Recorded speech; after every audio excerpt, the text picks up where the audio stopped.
بھائی مولانا کی شادی میں لوگ بینڈ اگر لائے تو لوگ، اگر کوئی عام سا مولانا ہے تو میں تو بعد میں روکوں گا. ارے مولانا تو مولانا، اگر میرا لڑکا اگر مولانا نہ بھی بنے، اس کی شادی میں اگر میں نے بینڈ بول دیا تو سارا محرت کیا پوری دانڈی کی دانڈی پلٹ کر آئیں گے، فون آئیں گے، حضرت یہ کیا بات ہے، بڑی تو آپ تقریر کرتے تھے، آپ کی لڑکی کی شادی میں تو بینڈ ہے. میں کہوں گا بھائی وہ مولانا نہیں ہے. کہا کہ مولانا نہیں ہے، تو مولانا ہے. تو مولانا ہو کر تیرے لڑکے کی شادی میں بینڈ. ارے میں تو خالی مولانا ہوں، تو نے تو اللہ کے ولی کے اس میں بینڈ لگا دیا. یہ لوگوں کی سمجھ میں نہیں آتا. اب مولانا بڑا ہے کہ اللہ کا ولی بڑا ہے؟ شریعت پہ سب سے زیادہ مولانا چلتا ہے کہ اللہ کا ولی چلتا ہے؟ سب سے زیادہ خوف مولانا ہو کہ اللہ کے ولی کو ہے. تو پھر وہی مولانا کی شادی میں اگر بینڈ آ جائے تو ہم عام مسلمان بھی اسے روکیں گا کہ کیا بات ہے، مولانا ہو کے تو نے بینڈ لایا، مولانا ہو کے بینڈ لایا. تو یہی اگر باتیں کرے کہ یہ کیا بات ہے، اللہ کے ولی کے سندل میں بینڈ لایا، یہ کیا بات ہے، اللہ کے عرس کے سندل میں تم نے ڈی جے لایا، یہ کیا بات ہے، نہیں، اس طرف ہماری توجہ ہٹ جاتی. اور پھر اس کے بعد خوب ناچتے ہوئے، خوب دھم دھڑاکا کرتے ہوئے، شراب پیتے ہوئے، یہ گانے وہ گانے ایسا کرتے ہوئے 3-4 گھنٹے اللہ کو ناراض کر کے کہتے حضرت جی فاتحہ پڑھ دیجیے. ارے واہ، جیسے کہ کوئی روزہ رکھ کے آیا ہے اور کہہ رہا ہے کہ حضرت جب اب ہماری بستی کے لیے دعا کریے، آپ ہمارے لیے دعا کریے، بہت بڑا کام کر کے آئے ہوئے میرے بھائی لوگ. شرم آتی ہے یار ہمیں. یہ شراب پی کر آئے یہ لوگ، یہ بینڈ بجاتے ہوئے، یہ ناچتے ہوئے آئے، اور وہ مولانا ان کے ہاتھ اٹھا کر دعا کریں گے پروردگار ان کی روزی میں برکت دے، مولا پروردگار ان کی روزی میں برکت دے. واہ واہ سبحان اللہ. بہت نہ جانے اتنے پیسے برباد ہو رہے ہیں، لاکھوں روپے. جب لوگ اسٹیٹس رکھتے ہیں اور اس گناہ کا پرچار اس طریقے سے کیا جاتا ہے کہ نوجوان حضرات اسٹیٹس لگا کر بڑی خوشی کے ساتھ اس گناہ کا پرچار کرتے ہیں کہ دیکھو ہم نے حضرت گیبن شاہ ولی رحمت اللہ تعالی علیہ کے عرس کے موقع پر ہم نے یہ بینڈ بولا، یہ بینڈ بک کیا ہے ہم نے. یار کسی بزرگ کا جب عرس ہو، سندل ہو، اللہ کے ولی کا سندل ہو، تو اب آپ ہی بتائیں طریقہ کہ اللہ کے ولی کا ہمیں سندل ہمیں نکالنا ہے تو ہمیں نہ صرف پڑھتے ہوئے جانا پڑے گا یا پھر بینڈ بجاتے ہوئے جانا پڑے گا، ہمیں ادب کے ساتھ جانا پڑے گا یا پھر ناچتے ہوئے جانا پڑے گا، ہمیں ٹوپی پہن کر جانا پڑے گا یا پھر دارو پی کر جانا پڑے گا.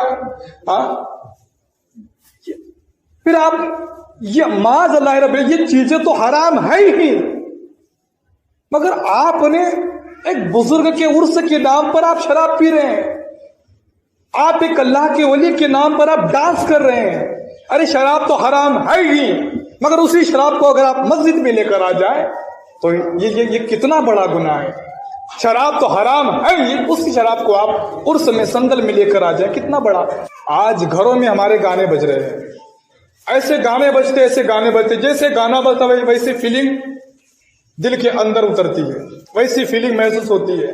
اب گانا اگر بے حیائی کا ہو تو پھر ویسی فیلنگ، اب گانا اگر عشق بازی کا ہو تو ویسی فیلنگ. جیسا گانا ہوتا ہے، اب گھروں میں گانے چل رہے ہیں، جیسا گانا ہوتا ہے ویسی فیلنگ محسوس ہوتی ہے. اب گانا بج رہا ہے، گھر میں گانے بج رہے ہیں، اب گھر میں اتنا عام ہو گیا ہے کہ وہ بھائی کو لگ رہا ہے کہ شاید یہ فیلنگ مجھے ہی محسوس ہو رہی ہے، مگر وہ بھائی نہیں جانتا کہ میرے گھر میں یہ 2-4 بہنیں ہیں نا، ان کو بھی ویسی فیلنگ محسوس ہو رہی ہے. مگر یہ جاہل، یہ اتنا بڑا جاہل ہے، اسے شاید لگتا ہے کہ میں نے گھر میں جو گانا لگایا ہے اور عشق بازی کا گانا لگا کر جو فیلنگ جو مجھے محسوس ہو رہی ہے یہ شاید مجھے اکیلے کو محسوس ہو رہی ہے. مگر وہ جو جوان بہن جو گھر میں کھانا بنا رہی ہے، وہ جوان بہن جو کبھی برتن مانج رہی ہے، کبھی وہ کپڑے دھو رہی ہے، جب اس کے کان میں بھی جب گانے جاتے اس کو ویسی فیلنگ محسوس ہوتی ہے. ویسی فیلنگ محسوس ہو کر پھر اس کے دماغ میں یہ آتا ہے کہ میں بھی کچھ کروں، میں کب تک ان بند دیواروں میں ایسے رہوں.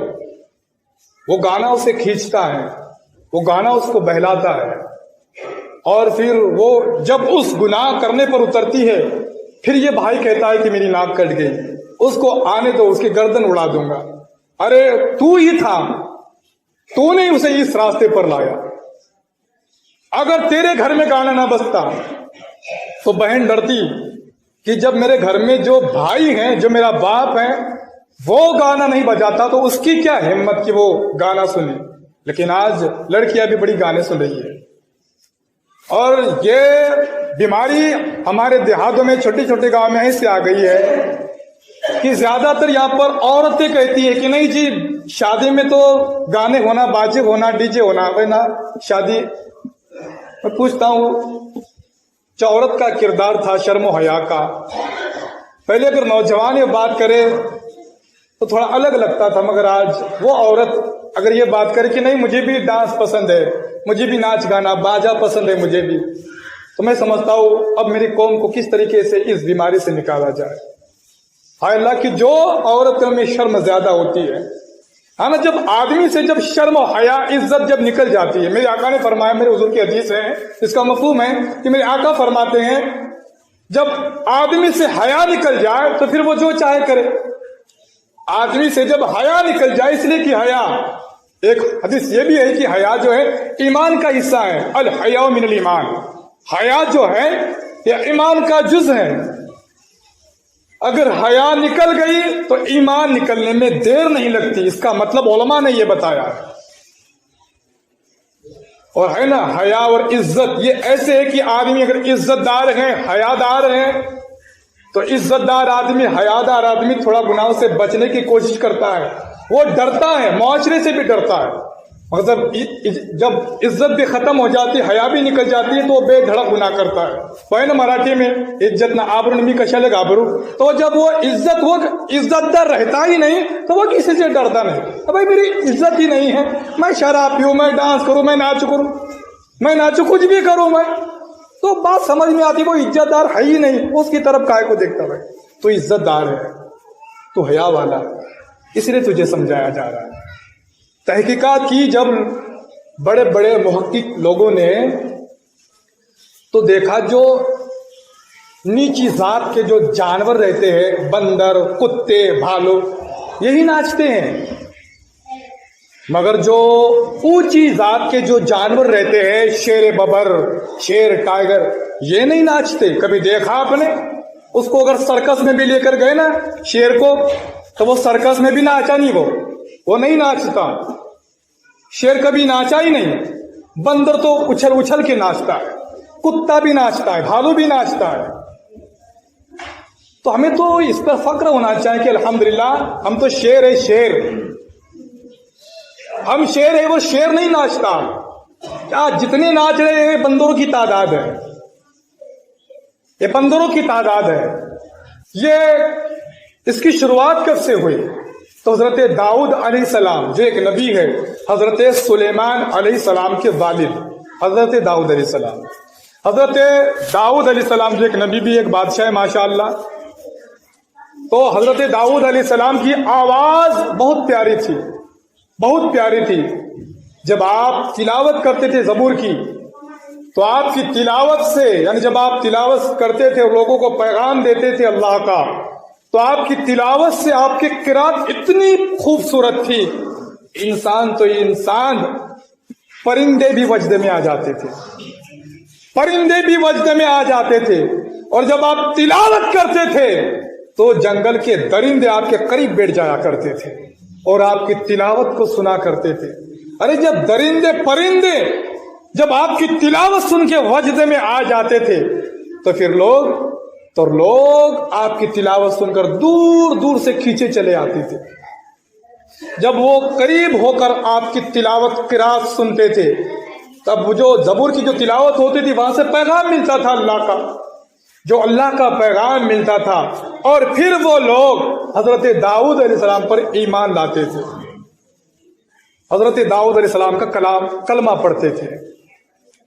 جب شیطان نے دیکھا کہ لوگ کھینچے چلے آ رہے ہیں داؤد علیہ السلام کی تلاوت پر، قرات پر، تو اس وقت شیطان نے پلاننگ کی، اور پہلا گانا بنانے والا ابلیس ہے۔ پھر شیطان نے پلاننگ کی کہ ان لوگوں کو ہٹایا جائے. یہ جو لوگ تلاوت سن کے ان کے قریب ہو رہے ہیں، قرات سن کے قریب ہو رہے ہیں، اور پھر ان کا کلمہ پڑھ کر ان پر ایمان لا رہے ہیں، تو ان کو گمراہ کیا جائے، ان کو بھٹکایا جائے. تو پہلا گانا شیطان نے بنایا اور پھر لوگوں کو اپنی طرف کھینچا. مگر فرمایا جو نیک لوگ تھے حضرت داؤد علیہ السلام کے ساتھ ہو گئے، جو برے لوگ تھے شیطان کے ساتھ ہو گئے. آج بھی وہی ہے، جو نیک لوگ ہوتے ہیں وہ شریعت کے ساتھ ہو جاتے ہیں، جو برے لوگ ہوتے ہیں وہ خرافات کے ساتھ ہو جاتے ہیں. تو جو نیک تھے وہ حضرت داؤد علیہ السلام کے ساتھ ہو گئے، جو برے تھے وہ شیطان کے ساتھ چلے گئے. پھر ایسا ہوا کہ لوگوں میں لت لگ گئی. ایک ایک گانا سن کے جب بور ہونے لگے تو یہ شیطان نے ان کے اندر ایک ہنر، ایک وسوسے ڈالتے گیا، اور پھر وہ لوگ گانے بناتے گئے. مگر حضرت داؤد علیہ السلام کی تلاوت اتنی بہترین تھی کہ کچھ لوگ پھر بھی پلٹ کر حضرت داؤد علیہ السلام کی تلاوت کی طرف متوجہ ہوتے تھے، سنتے تھے. تو پھر شیطان نے اس کے اندر میوزک ڈالا، اس کے اندر باجا بانسری ڈالی تاکہ لوگ اس کی طرف متوجہ ہو. اور پھر ایسا کرتے کرتے وہاں سے حضرت داؤد علیہ السلام سے پھر یہ گانا شیطان نے رائج کیا اور اس زمانے میں آیا. تو سب سے زیادہ گانا اتنا خطرناک ہے، ہم سمجھتے کہ خالی معمولی ہے، گانا اتنا خطرناک ہے کہ لوگ جو حضرت داؤد علیہ السلام کی تلاوت کو سنتے تھے تو شیطان نے گانا گایا تو حضرت داؤد علیہ السلام کی محفل سے اٹھ کر شیطان کی طرف ہو گئے. آپ اس پر ذرا غور کر رہے ہیں؟ ارے وہ نبی، ان کی تلاوت کا کیا کہنا.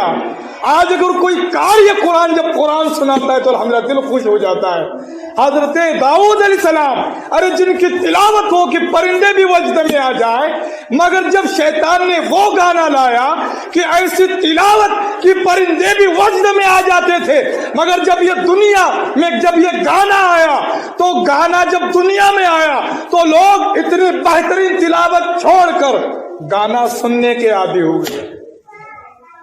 تو یہی وجہ ہے کہ ہمارا دل نہیں لگتا محفلوں میں، جو اچھی محفلیں ہوں. یہی وجہ ہمارا دل اب نعت سننے کے لیے نہیں لگتا.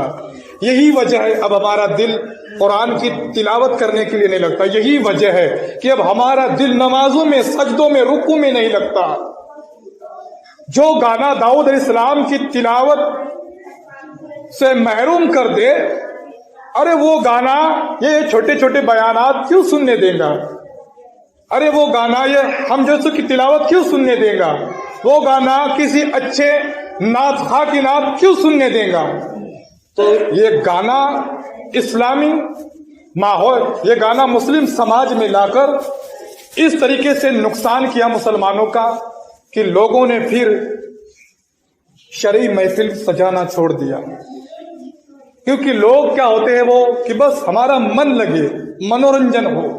اگر ان کو نماز میں منورنجن نہ لگے تو وہ لوگ نماز بھی نہیں پڑھتے، یہ حقیقت ہے. اگر تلاوت میں اگر ان کو مزہ نہ آئے، منورنجن نہ لگے تو وہ لوگ تلاوت نہیں کرتے. ان کا دل ہمارے جیسا تھوڑی نہ ہے کہ الحمدللہ کہ اگر چاہے ٹھنڈ ہو یا دھوپ کالا ہو نماز پڑھیں گے انشاءاللہ. حضرت علی کے قول ہے، حضرت علی سے فرمایا تھا حضور آپ کو سب سے زیادہ عبادت کس موسم میں پسند ہے؟ فرمایا ٹھنڈی کے موسم میں مجھے فجر کی نماز پڑھنا بہت پسند ہے، سبحان اللہ. اور فرمایا دھوپ کالے میں رمضان کے روزے رکھنا بہت پسند ہے، سبحان اللہ. اور ہم تو چاہتے کہ یار رمضان مہینہ اگر ٹھنڈی میں آ جائے تو بہت بڑی بات ہو جائے گی. ماشاءاللہ سبحان اللہ، یہ ہمارا حال ہے. مگر الحمدللہ وہ فاروق اعظم تھے، سبحان اللہ، وہ حضرت علی تھے، سبحان اللہ. اور حضرت فاروق اعظم فرماتے ہیں کہ ارے اصلی روزے کا مزہ تو تب ہے کہ دھوپ ہو اور روزے دار مزدوری کر رہا ہو، سبحان اللہ. ہمیں روزے میں منورنجن چاہیے، ہمیں نماز میں منورنجن چاہیے، سجدے میں منورنجن چاہیے، ہمیں رکوع میں منورنجن چاہیے. اگر نہ ہو تو پھر ہم نماز نہیں پڑھیں گے. یہی تو حال ہے، نماز کیوں نہیں پڑھتے؟ ارے ان کو مزہ نہیں آتا، یہ رکوع، یہ سجدہ، یہ نماز مزہ نہیں آتا انہیں. اب بتاؤ اتنی افضل عبادت اس میں انہیں مزہ نہیں آتا تو بھی سندر شریف کی بات کریں گے کہ دیکھیے کام کرتے ناز شریف. اور یہ کیسی بات کر دی؟ سندر شریف ہے اور ہم براس بینڈ نہ بلائیں، آپ نے کیسی بات کر دی؟ اللہ اکبر، ذرا توجہ کرے. کسی مولانا کی شادی میں لوگ بیانڈ اگر لائے تو لوگ، اگر کوئی عام سا مولانا ہے تو میں تو بعد میں روکوں گا. ارے مولانا تو مولانا، اگر میرا لڑکا اگر مولانا نہ بھی بنے، اس کی شادی میں اگر میں نے بیانڈ بول دیا تو سارا محرت کیا پوری دانڈی کی دانڈی پلٹ کر آئیں گے، فون آئیں گے، حضرت یہ کیا بات ہے، بڑی تو آپ تقریر کرتے تھے، آپ کی لڑکی کی شادی میں تو بیانڈ ہے. میں کہوں گا بھائی وہ مولانا نہیں ہے. کہا کہ مولانا نہیں ہے، تو مولانا ہے. تو مولانا ہو کر تیرے لڑکے کی شادی میں بیانڈ. ارے میں تو خالی مولانا ہوں، تو نے تو اللہ کے ولی کے عرس میں بیانڈ لگا دیا. یہ لوگوں کی سمجھ میں نہیں آتا. اب مولانا بڑا ہے کہ اللہ کا ولی بڑا ہے؟ شریعت پہ سب سے زیادہ مولانا چلتا ہے کہ اللہ کا ولی چلتا ہے؟ سب سے زیادہ خوف مولانا ہو کہ اللہ کے ولی کو ہے؟ تو پھر وہی مولانا کی شادی میں اگر بیانڈ آ جائے تو ہم عام مسلمان بھی اسے روکیں گا کہ کیا بات ہے، مولانا ہو کے تو نے بیانڈ لایا، مولانا ہو کے بیانڈ لایا. تو یہی اگر باتیں کرے کہ یہ کیا بات ہے، اللہ کے ولی کے سندل میں بیانڈ لایا، یہ کیا بات ہے، اللہ کے عرس کے سندل میں تم نے ڈی جے لایا، یہ کیا بات ہے، نہیں، اس طرف ہماری توجہ ہٹ جاتی. اور پھر اس کے بعد خوب ناچتے ہوئے، خوب دھم دھڑاکا کرتے ہوئے، شراب پیتے ہوئے، یہ گانے وہ گانے ایسا کرتے ہوئے 3-4 گھنٹے اللہ کو ناراض کر کے کہتے حضرت جی فاتحہ پڑھ دیجیے. ارے واہ، جیسے کہ کوئی روزہ رکھ کے آیا ہے اور کہہ رہا ہے کہ حضرت جب اب ہماری بستی کے لیے دعا کریے، آپ ہمارے لیے دعا کریے، بہت بڑا کام کر کے آئے ہوئے میرے بھائی لوگ. شرم آتی ہے یار ہمیں. یہ شراب پی کر آئے یہ لوگ، یہ بینڈ بجاتے ہوئے، یہ ناچتے ہوئے آئے، اور وہ مولانا ان کے ہاتھ اٹھا کر دعا کریں گے پروردگار ان کی روزی میں برکت دے، مولا پروردگار ان کی روزی میں برکت دے. واہ واہ، سبحان اللہ، بہت بڑی بات ہے. ارے ہماری روح کانپ جاتی ہے بھائی کہ ایسے یہ لوگ اتنے دھوم مستی کرتے ہوئے آئے، ان کے لیے دعا کریں. شادی میں بیانڈ بولتے ہیں، وہ کہتے کہ حضرت اب نکاح کی محفل ہے، دلہا دلہن کے لیے ہاتھ اٹھا کر دعا کر دیجیے. کرتا ہے بیچارہ پروردگار، ہاں ان کے اندر ایسے محبت عطا فرما جیسے حضرت آدم علیہ السلام اور حضرت ماں حوا کے درمیان عطا فرمائے تھی. ویسے نکاح بھی کر کے آیا حضرت آدم جیسا، حضرت ماں حوا جیسا. پروردگار ایسی محبت عطا کر یہ ایسے حضرت علی اور حضرت فاطمہ کے درمیان عطا تھی. اور پھر شعر بھی ایسے لکھے جاتے، بہت رکے بھی آتے، کارڈ بھی آتے ہیں کہ زیادہ تر مجھے یاد نہیں رہتے، وہ آخری لائن شاید شعر کی، جیسے علی کا نکاح ہوا فاطمہ کے ساتھ، وہ آخری شاید آپ نے بھی سنا ہوگا. تو مجھے ایسا لگتا ہے کہ بھائی نہ جانیے تم مجھ سے بھی بڑا شریعت کا پابند نکلا ہے.